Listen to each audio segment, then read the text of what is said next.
Okay, I'm just going to share my slides here, so bear with me just a moment. We'll get this queued up and we'll jump into the second portion of this evening's presentation, which of course is getting to know the PKD Foundation of Canada. You do note that I will be joined shortly by Ciara, Morin, who will be speaking as a PKD patient and advocate on the work that she is doing to raise awareness on an international level for polycystic kidney disease.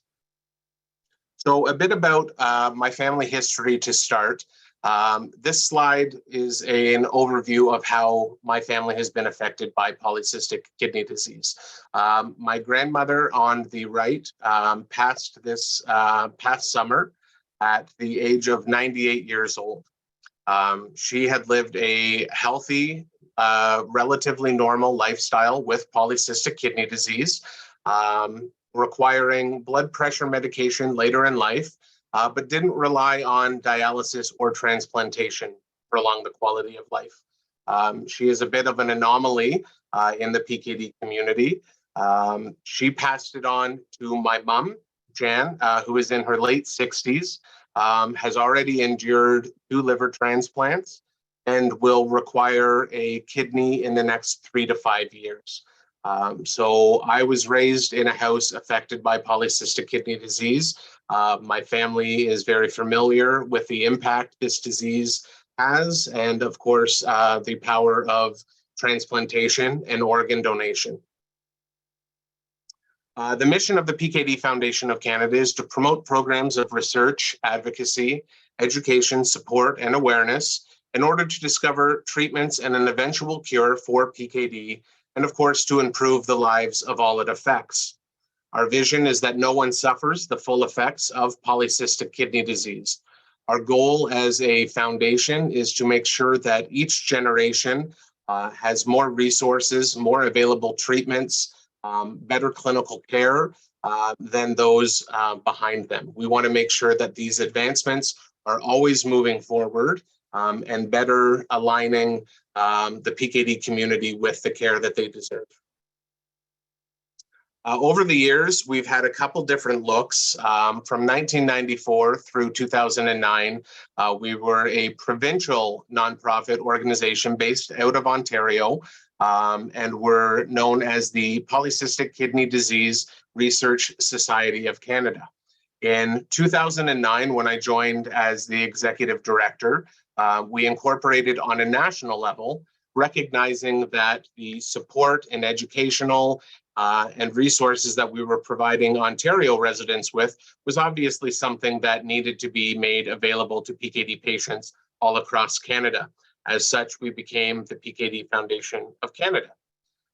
We had a rebrand in 2016, but carried on and strengthened our mission to provide support services on a national level for PKD patients and their loved ones. We are a small but mighty organization. We are a staff of 2, myself and my colleague Ciara, and a board of directors consisting of 5 individuals, all either personally impacted by PKD or are a caregiver to someone with polycystic kidney disease. We have the PKD community at the forefront of everything we do as an organization, again, knowing on a personal level the impact this disease has on those affected. Our foundation has grown from 1 chapter in Toronto to the national presence that you see on this map here. We go as far west as Vancouver, British Columbia, and we're all the way to the East Coast in Corner Brook, Newfoundland. Our chapters focus on 4 key areas: education, support, awareness and advocacy, and fundraising. And they serve as the face on the ground and a local level, providing support to those in their local community and at times on a provincial level, providing opportunities for educational events in person when it is safe to do so. We obviously pivoted during the pandemic and have relied heavily on the virtual component of the educational resources. But when it's safe to do so, and we're hoping that will be in 2023, our local chapters will hold in-person educational and support meetings, as well as awareness and advocacy initiatives on a local level. The fundraising, of course, is the backbone to the foundation. The work that our chapters and our walk coordinators do allows us to continue to provide the support services and resources that we do on a national level. Those four key components or areas of our local chapters cannot be understated. Part of our fundraising is our signature campaign, the Walk to End PKD. This is our largest fundraising campaign on a national level. Again, it was an event that through the pandemic, we pivoted and had virtual Walk to End PKD events happening. You could do it from the comfort of your own local community on your own accord with those that were in your social bubble. In 2022, this past September, we did open the event both as in-person and virtual. Again, we gave that option for those that don't have a local walk in their community or felt safer doing it virtually. But this is the best opportunity to get together with the PKD community on a large scale. You see that picture down at the bottom. That's the Toronto walk from a couple years ago, where we had over 500 attendees joining us. We want to make this campaign a fun, family, support-driven event. The connections and the network that people make when coming to these events is a sight to see. It's a sense of family and community, while also, again, advocating for PKD awareness and fundraising for clinical Canadian research and fellowship funding. Last year, we hit the milestone of raising over $2 million through this campaign since 2007, a monumental feat for a grassroots organization and something that we're very proud of. It has taken a long time to get to this point where the campaign has grown. The first year that I joined, it was a $9,000 campaign. And 2022's crossed the $193,000 threshold. So a terrific amount of growth and visibility and attendance over the years. And we look forward to growing that, obviously, in 2023. So if you haven't attended one of our walks, I highly encourage you to check out our website, stay up to speed on our social media, and join us if you have the ability to do so. And if the virtual walk is something that's more up your alley or geographically it makes more sense, it is a great way to still have a positive impact on the PKD community and the Walk to End PKD campaign. Our website is endpkd.ca. It is a fully bilingual website. So the French website is Fini la NPR. This is the most comprehensive information-driven website for polycystic kidney disease in Canada. It has information for those who are newly diagnosed and just learning about this disease, as well as information that's relevant and pertinent for those that are further along in their PKD journey. If you haven't checked out our website, I strongly encourage you to browse at your leisure. The Stay in Touch box that you see on the screen is a way to get connected to our monthly e-newsletters. They're the best way to stay connected on all happenings in the PKD community on a global level. We send out monthly e-newsletters that highlight the most up-to-date information on clinical research, events that are happening either virtually on a national level or locally in your communities, as well as articles from various sources that highlight all different aspects of living with polycystic kidney disease. I'm going to speak a little bit later on our Voices of PKD campaign. That's also something that we highlight in our newsletters as well. Patients sharing their stories and journeys of how they are affected by PKD.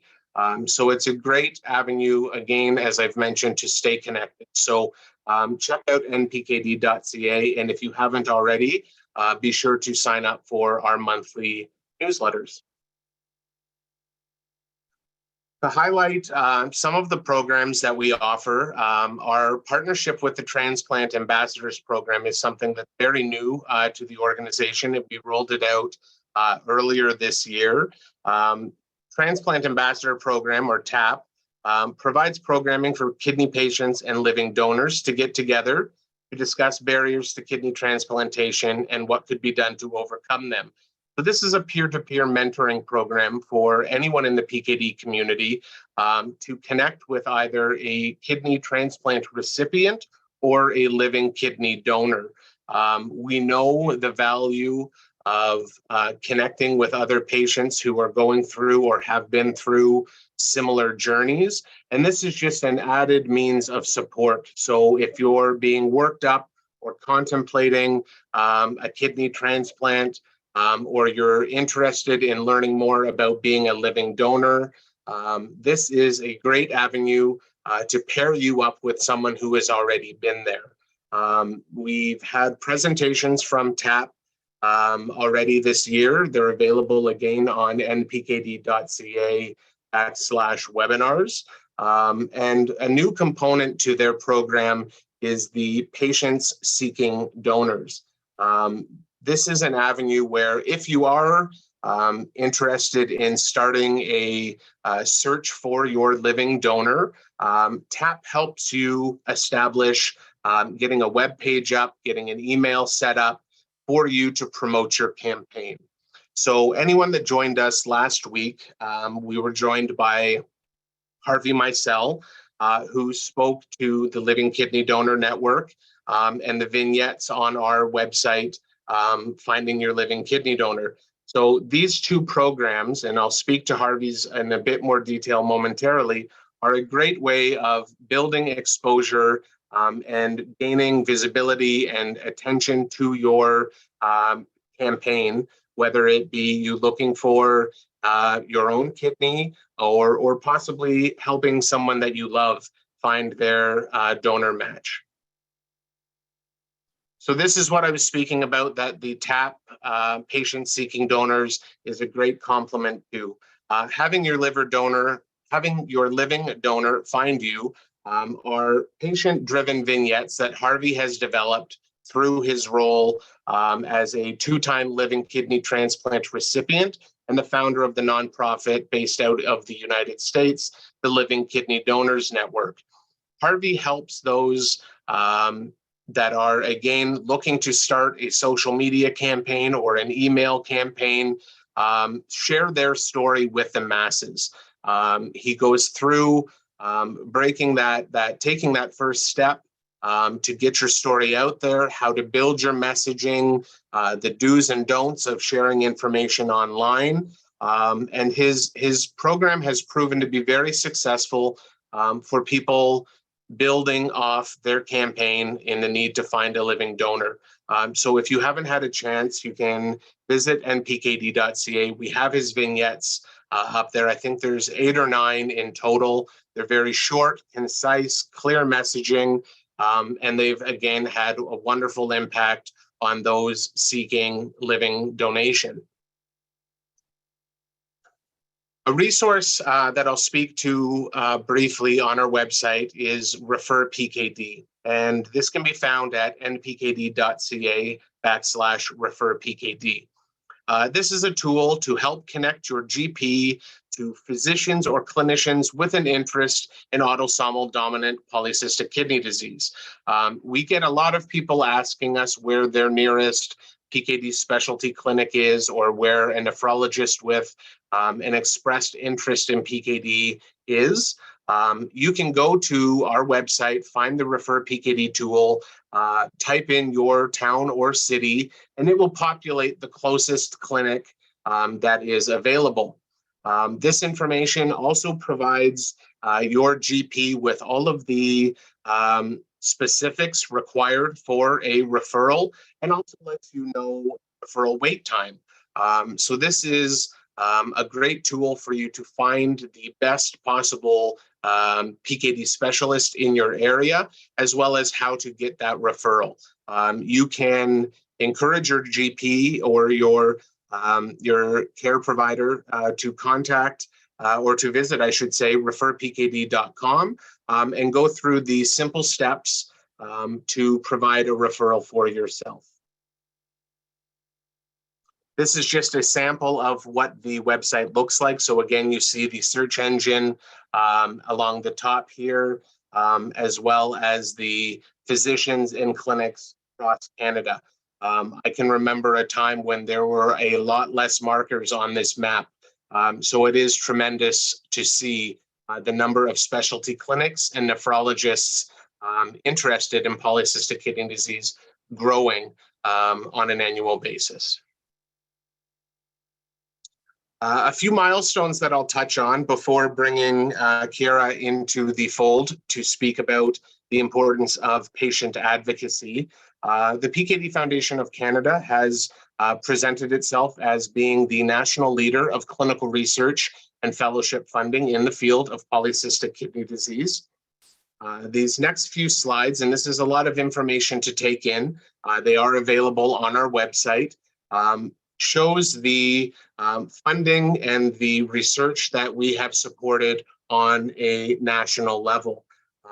Over the time, you can see from 1999 to 2007, when we were still a provincial organization, it took time to fundraise and to build up to funding the amount required for a clinical grant. Thankfully, as we have grown and become a national organization, and all thanks to the support of our donors, we have been able to fund on a much larger scale and a more frequent scale. And that's something that we obviously are always striving to do, to fund as much clinical research and fellowship funding in Canada as possible, and to advance treatment options for those affected by PKD. Just a couple high-level points with respect to the funding. We have funded $873,000 in research and fellowship funding since 1999, and 84% of that has been funded since 2010. So a great portion of that, again, has been funded since we've become a national organization and have been able to provide the support services and fundraising opportunities on a national level. As a foundation, it's important for us to balance the investments between new clinical research and fellowships to ensure optimal advancements are made in the field of PKD. And what I mean by that is it's equally important for us to advance the clinical research and new research being done by the researchers, but it's equally important to fund the fellows coming up in the field of PKD to make sure that we have individuals that are ready to take over the research that's been done by the leaders in the PKD community for a number of years. It's a global acknowledgement that a lot of PKD specialists are nearing the age of retirement.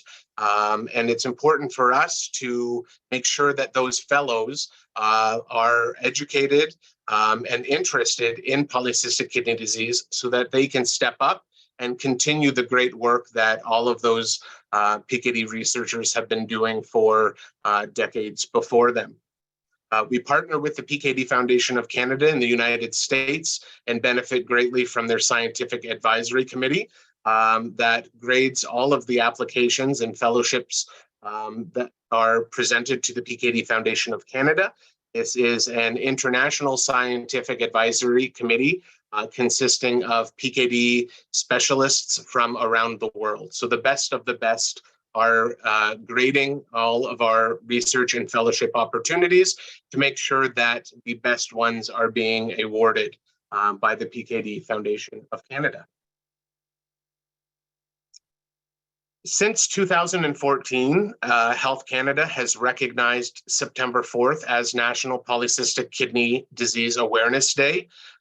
This was a monumental and world-leading event that took place in 2014 by Health Canada, recognizing this day formally. And since then, the PKD Foundation of Canada has constantly grown this campaign, knowing that the more attention and the brighter the spotlight that presents itself for PKD Awareness Day, a better understanding of PKD will be made. In addition to Health Canada recognizing the day, we also then targeted local cities and towns from across the country to also proclaim September 4th as PKD Awareness Day. So these next few slides show our record-setting level of support this past year, September 4th. All of these individuals on these next few slides recognized PKD Awareness Day. And again, I can't overstate the importance of their support recognizing this day. It helps to shine, like I said, a brighter spotlight on PKD, and also shows the PKD community that their city and towns and those that are leading them and their councils have the support of the PKD community and recognize the impact of those living with this disease. As a complement to the recognition from Health Canada in the various towns and cities across the country, we wanted to take it a step further and started targeting statues and monuments all across Canada to light in our colors, teal or teal and orange, to again bring more attention to PKD and to get the general population talking about this disease. As we know, it's a very common disease, but very few people outside of the PKD community have ever heard of it or know about it. So for us, events like this, when you're able to see the CN Tower, the Calgary Tower, or Niagara Falls lit up teal, showing the support of those affected, it really highlights the importance of discussions in the general community and creates a dialogue around that will hopefully expand and have more people understanding this disease, recognizing the impact it can have, and the advancements from a government standpoint that we want to see strengthened to support those impacts. When we're not living through a pandemic or the tail end of a pandemic, we host educational events, as I mentioned, in person. Those can be chapter-led events, or some of these photos here are taken from the National PKD Symposium that was held in Toronto. Again, we get out to as many towns and cities as possible, bringing professional speakers from a variety of PKD fields to address those in attendance. But for the time being and through the pandemic, again, we have pivoted to making it virtual. So there is a plethora of webinars, past recordings, educational events, last year's summit videos, all housed on our website and on our YouTube channel that you guys can check out if you haven't caught them. We do look forward, of course, getting back to in-person educational events. We know that they come with a great value to the community, but of course we want to be mindful of the current climate and make sure that it's a safe opportunity to bring people together. The importance of getting your story out to the media and again, educating those in the general community what life with polycystic kidney disease is like cannot be understated. These are just some of the examples of stories that have been shared to help shine a spotlight on polycystic kidney disease. Most of these have come from the National Post. And then on this slide, a few other avenues that we have worked with to again share people's stories and to highlight how they're living with polycystic kidney disease. If you have any interest or desire in sharing your story, or a family member that is interested in elevating their PKD journey, reach out to us, myself or Ciara, anytime. All of our contact information is online. You can reach out to us through our various social media channels, which I'll highlight at the end of the presentation as a takeaway. Reach out to us and we'll gladly help guide you through the process of sharing your story and get the traction that we know it deserves. Okay. So I spoke a bit earlier about the Voices of PKD and how we highlight different individuals' journeys in our monthly newsletter.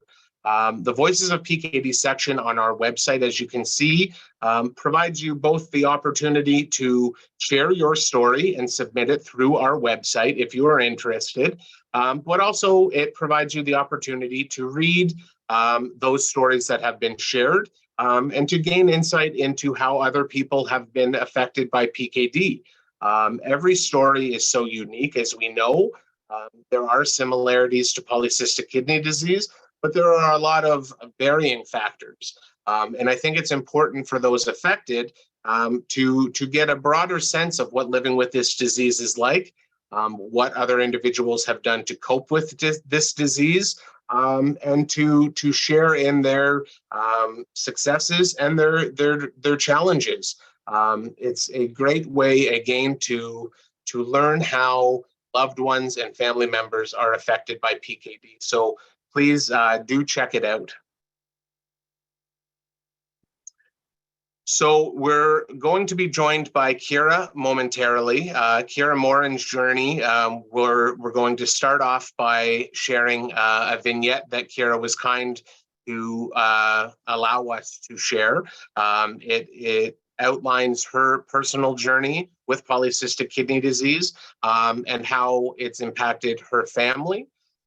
Ciara is a great example of a new advocate who steps up to the task of becoming a PKD spokesperson or role model, and the sense of community that can be built in sharing your story. So I'm going to share a video in just a couple seconds, and then we're going to be joined by Ciara for an impromptu conversation.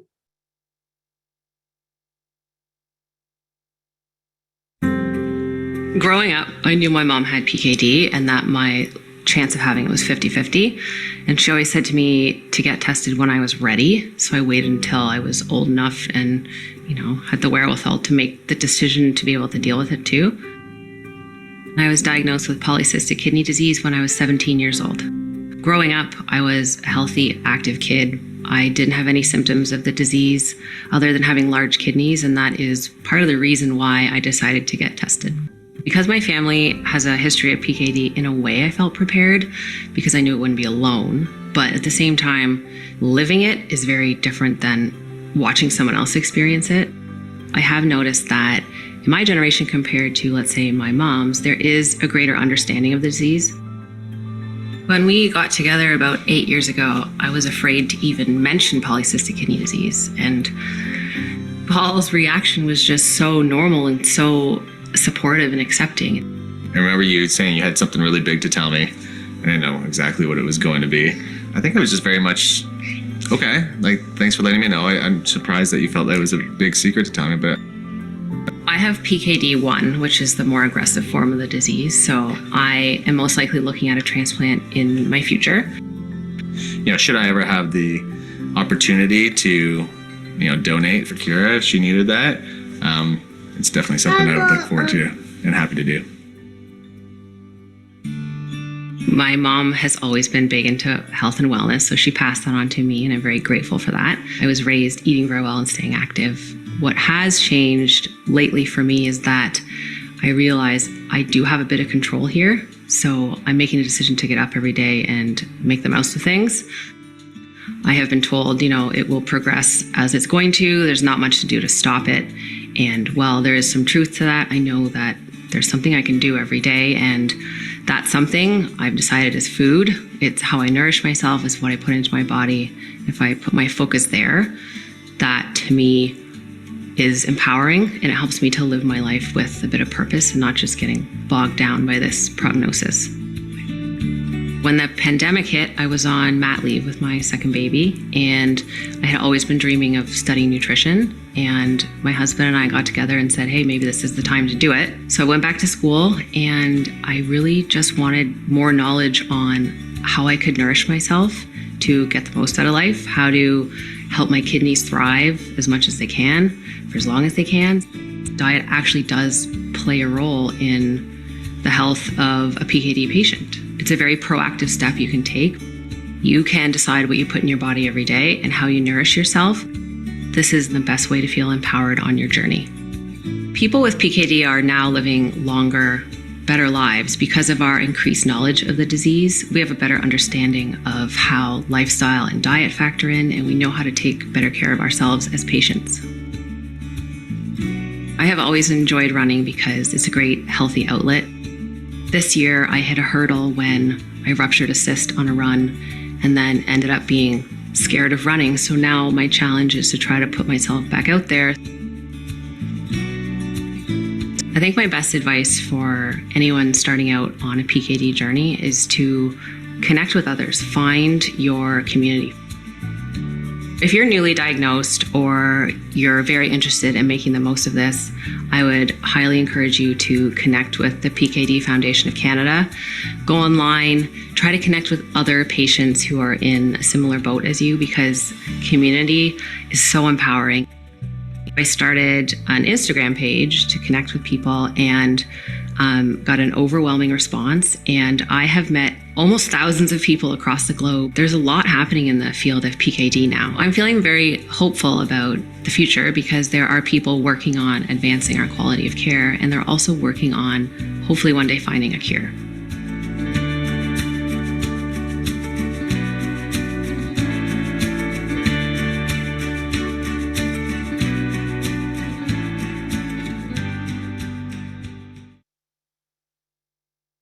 Okay, so stop sharing my screen, I hope, and I'm going to welcome Ciara to the conversation. Like so many of us, Ciara has been inundated with sick kiddos as of late. So we're very appreciative of her time tonight and for being able to join us. So welcome to the conversation, Ciara. Thanks, Jeff. I am happy to be here, and I have to say I'm really proud of that video and how it came together. It was an absolutely amazing piece, and in the short time that we've known each other, we've been able to accomplish a lot. You've been very busy on your side, building your community and supports, and we as a foundation have been doing our best to elevate that, to showcase that, knowing the value that you and your community bring to those affected by PKD. So I know we saw it in a moving picture in a video, but do you want to talk about just about your specific platforms that you're using right now? And then we'll dive into some questions about the sense of community you've built. Sure. I'm mostly on Instagram. I started a page about 6 months ago just to bring awareness to how food can play into our health and how it can support kidney health and be important for PKD patients. And as a nutritionist, I thought, that could be something that I could easily talk about with the community. And I naturally just started meeting all kinds of people who are on a PKD journey. And it was just very empowering to not feel so alone anymore. And it's just been a wonderful experience since I started. And it's been a whirlwind. I mean, your platforms and using your voice has not been around that long, but the attention and positive feedback that I see from being a part of your groups, your pages, is huge.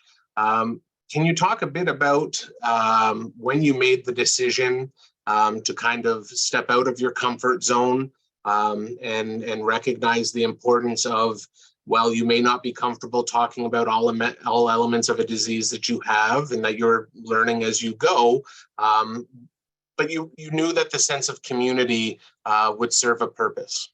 Mm-hmm. And I think the important thing there is that I really stepped out of my comfort zone. Like, I think a couple years ago, I would never dream of doing this. And when you asked me to do that video, my first thought was, oh, I can't do that. Like, I'd be way too nervous. But I think when you're really passionate about something, it naturally comes together. And I think I started to really use my voice earlier this year when I felt like the reality of my kidney health was sinking in. And as I mentioned in the video, I had a kidney cyst rupture in the spring that landed me in the hospital and took a bit of a toll on my physical and mental health.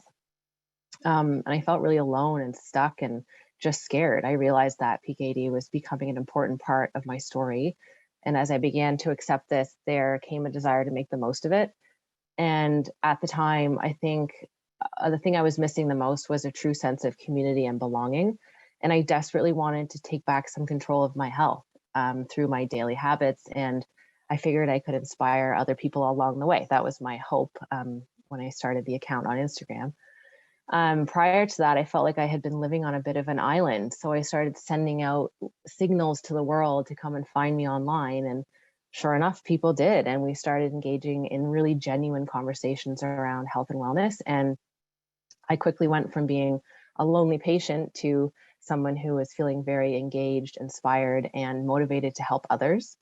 And I think advocacy can be achieved in many different ways, but for me, it started as storytelling and sharing in a way that would inspire others to live their best lives with this disease.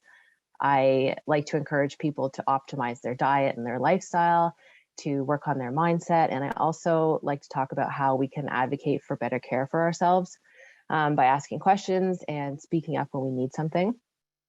This wasn't always easy for me to do. So basically, as I'm learning and growing more confident, I like to share that with others. And of course, advocacy is also about bringing more general awareness to PKD. So I do my best to normalize talk about this chronic illness with friends, family, and anyone who's willing to listen. And so it obviously your interest and looking to raise awareness on the nutrition aspect, what got you into the fold, and you furthered your education in that capacity.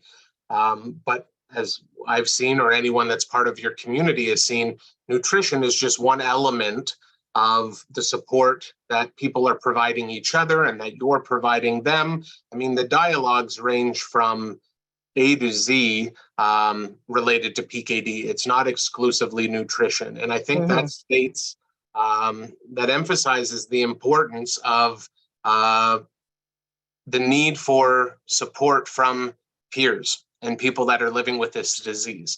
Because yes, you may have found the group by searching PKD nutrition, but once you're there and you're seeing that people are bringing up questions, concerns, thoughts, feelings, everything in between from all aspects of the disease, it's huge. Hearing somebody on the other side of the world share their story and you realize it aligns exactly with yours, it's amazing. It really is. And it's so empowering on this journey. I'm so grateful for all of this year. So talk to me a bit about you spoke about your reservations in kind of taking that first step or giant leap, as it's probably more identifiable as. A lot of people we hear from the community, and whether it's them starting a living kidney donor campaign or sharing stats and information about the disease, there's a wide spectrum of comfort that people have. Some people, like you, started off, were behind the scenes, kind of, learning, educating yourself, but not really engaging and putting yourself out there. What would you say to someone that could benefit from going public or sharing their story that may not be there yet from a comfort level? Like, walk us through the emotions that you've found from, again, being behind the scenes to now having vignettes and webinars and social media pages. Well, I think first I just want to touch quickly on some of my specific reservations because I'm sure other people have the same ones. At first, I think it was because in my 20s, for example, most of my 20s, I was very much in denial of my diagnosis and my story. And I chose to just ignore it all as a way to cope. That felt easy for me at the time. And I just wasn't able, and I wasn't confident. And I think confidence is important when it comes to advocacy, because this is what draws people in and this is what convinces them to listen. So if you're not feeling ready and you're not feeling confident, I think the thing to realize is that's okay, because the time will come. And the other thing that got in my way was this fear that people would look at me differently or they'd judge me in some way. And looking back now, I feel like that was maybe a little naive, because I think the best of people, and my experience has been the complete opposite of my worries. I never imagined being someone who could be so transparent and vulnerable in a public setting. I even hated speaking up in class as a kid. Like, that was a nightmare for me. But now that I've taken this leap and I've done it in a very empowered manner, I can't imagine living any other way, really. So I think you have to do it step by step and not rush yourself. So start really small, like go out for lunch with a friend and share your story with that one person. And you'll find that it kind of builds up momentum from that one conversation, and it kind of pushes you forward into other conversations. And then you start to feel more supported and more empowered. And it kind of just pushes you forward and you feel more ready to share in a more public way. Something else that I found helpful was starting online, because you're behind a screen, you're a little more protected. You don't have to show your face necessarily. You could just write a post, write a blog post, send an email to someone, and start with that. Because when you start writing things down or talking about them more, they become less heavy and the more inspired you start to feel. So I think my best piece of advice, or my piece of inspiration, would be to remember that whatever your story is, it's powerful and it's worth sharing. You don't have to have a special skill or a profession to become an advocate. You just need to speak from your heart, because that's what people need to hear. Absolutely. And I think, the big takeaway from what you just said is doing it in steps that you can handle. I think a lot of people, whether again it's building their living donor campaign or sharing their family story, and I get caught in this trap as well, that all or nothing mentality, right? That you have to do everything right out of the gate, and you're overwhelmed just thinking about all the things you could do that you don't end up starting, and making those little steps. I think it's important to recognize that when the time is right, you'll know, whether that's how your personal disease is manifesting, whether that's an age factor, whether that's having kids and seeing, the next generation impacted by this disease. The journey is not linear with PKD. Mm-hmm. So you can understand that there are a lot of factors in play in how someone is comfortable with that. Something that's very evident in getting to know you and speaking with you over the time is that you've benefited from this community as much as those receiving the support you provide. Can you speak a bit about how you've been positively impacted since sharing your story? Mm-hmm, for sure. Since I went public in the spring with my story, I guess my life has changed so much. And it's because I have met all these people across the globe who have PKD, and we've started these conversations, and I've come away from them feeling so inspired, enlightened, empowered, and I'm not alone anymore. And I'm grateful for all the relationships, for all the bonds that I formed this year, because I know as peers, we can all learn from each other.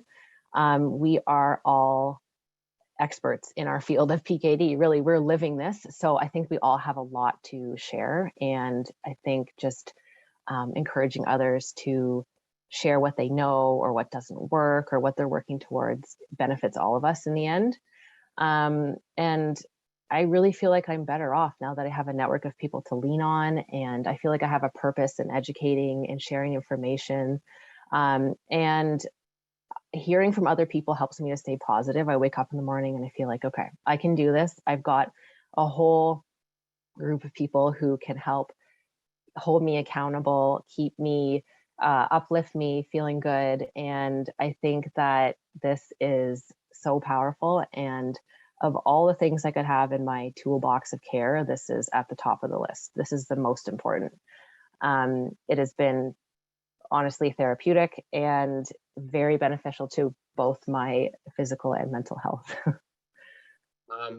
We cannot understate or overstate, I should say, the importance of community. I mean, that's the backbone of us as a patient-driven foundation. We recognize the value of coming together either for chapter meetings or fundraising or advocacy events.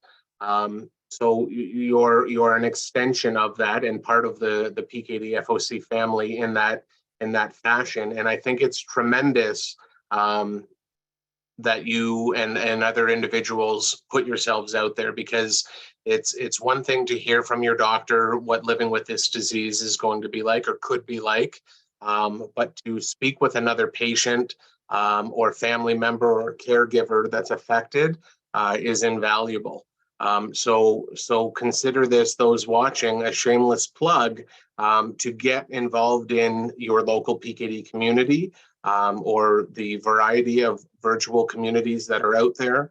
Facebook has some really amazing support groups that are highly engaged, well moderated, and a lot of insightful information that's out there. So I think especially for those that have limited family history or may not know many other people living with this disease, it's a great icebreaker.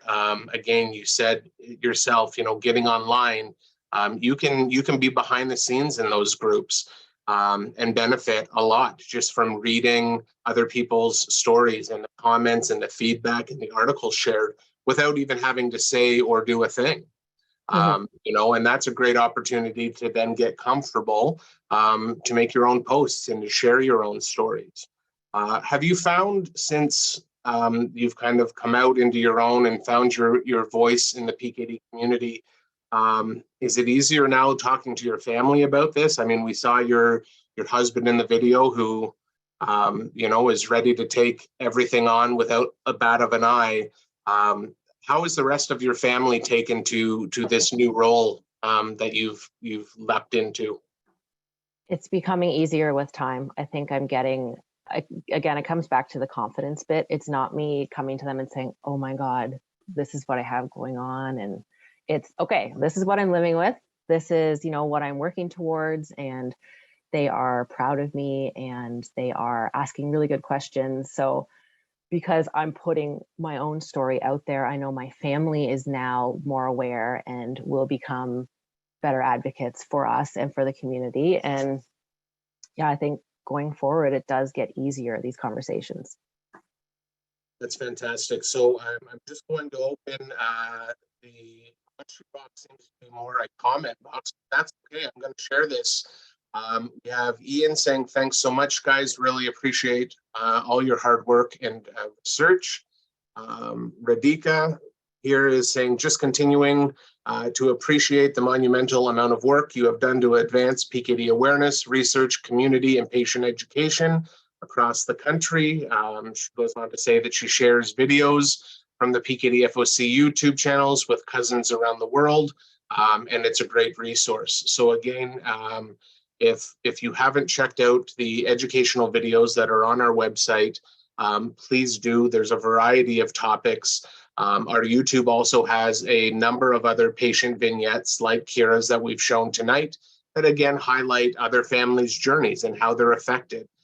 We have a few on AR-PKD as well and AD-PKD. And as we've have emphasized throughout the evening and the other summit events, every PKD patient lives a different journey. So I think it's really insightful to learn from other people and to share in their strengths. Ian says, great job raising awareness and building a community, Ciara. Video is great. Nice to hear your perspective. And then another individual says, thank you, Ciara, for sharing and giving us hope. And hope is a big word, right? I spoke to it during Dr. Wimes and Dr. Pay's presentation and emphasized the importance of hope in all of these summits. The community is long overdue for major advancements. both from a treatment perspective and a clinical care perspective. And I think any opportunity to provide hope to those affected by PKD is a no-brainer. And what you are doing, Ciara, through your channels is providing hope for those with PKD. So on behalf of myself and the foundation, I can't thank you enough for allowing us the opportunity to elevate your story and to benefit from the support that you're providing. I think it's vital for us to have champions like yourselves and other PKD advocates all across Canada. That's really going to be what affects change. We have to keep getting PKD out there to the masses, educating them that, again, that this day in life and a diagnosis today is not the same as it was 5 years ago, 10 years ago, or 20 years ago. And it's going to be different in 5 years' time. We have an individual, and this, Ciara, if you want to type into the box, we have someone asking for your Instagram channel. So if you just want to jump into the chat box there. Just put it in there. Thank you for asking. I was going to get you to shamelessly plug it, but got beat to it. So that's fantastic. Okay, so it's, if you can't see it in the chat, it's pkd.nutrition. So that's on Instagram. And then if you also look on Facebook, you're on Facebook as well, correct? Yes. Yep. And my website is an easy one too. It's just pkdnutrition.com. Okay. So pkd.nutrition on Instagram and pkdnutrition.com is the website. Do check out our past newsletters that are available as well. Ciara shared her story in long form as well in that capacity. And we are constantly in our newsletters and on social media elevating PKD nutrition on Instagram as well. In the interest of time, I'm just keeping an eye on that. We do have one final comment from Doug that says, thanks for joining the PKD FOC family, Ciara. Your voice and passion says it all. We really, in cap locks, appreciate you. So just from this session, you can see the impact, sharing your journey and advocating for the PKD patients, the importance of that. Someone has just jumped in here into the chat that says, thanks, Ciara. You're an excellent speaker and advocate, so thankful for you. Education is so important. I'm almost 70 with a 13-and-a-half-year-old living donor kidney, my cousin. There is always hope, and people like you are invaluable sharing your story. Well, thank you. Having this purpose just makes my week every week. And I appreciate all of you in this community and you, Jeff, for everything that you do. And I'm just grateful that we have this great relationship going forward now. Absolutely. I know, like I said, you came out guns a-blazing in the spring of this year and have been able to accomplish so much in well under a calendar year. So I think I speak on behalf of the PKD community and those advocating for the foundation that we look forward to seeing what you have in store for support services and educational tips and tricks in the new year. Thank you so much. Awesome. I wish you all the best, and thank you so much for joining us tonight, Ciara. Thanks, Jeff. Take good care. Okay, we're just about to conclude this evening's session of the PKD Summit. So I'm just going to share my screen with you one last time as a means of staying connected with us. So if you haven't already found us, we are on a great number of the social media channels. Our Facebook, Instagram, and Twitter are engaged on a daily basis. Again, sharing articles and resources from all across the country and on a global level. Our YouTube channel is where we've stored all of our patient vignettes, educational webinars, and videos from past summits and symposiums. So there is a wealth of information available for you there. And then, of course, our website again is endpkd.ca. And for the French speaking individuals, it's Fini la MPR. We do have one more evening tomorrow night for night 4 of PKD Summit 2022. There still is time to register. So if you haven't already, you can visit the pkdsummit.ca or find the information on our website or social channels, get a sense of the topics and speakers tomorrow night. We have 2 more great presentations to wrap up this year's summit, and I hope you can all attend. Thank you for joining us this evening for night 3 of the PKD Summit. The videos from this event will be made available on npkd.ca in the coming days. So stay tuned on our social channels and our website and newsletter for information on that. And if there's anything that we can do to provide you with support, be sure to reach out to the foundation in any capacity at any time. We are always here to help. Thank you all so much again for joining us, and I wish you a great evening. Bye-bye.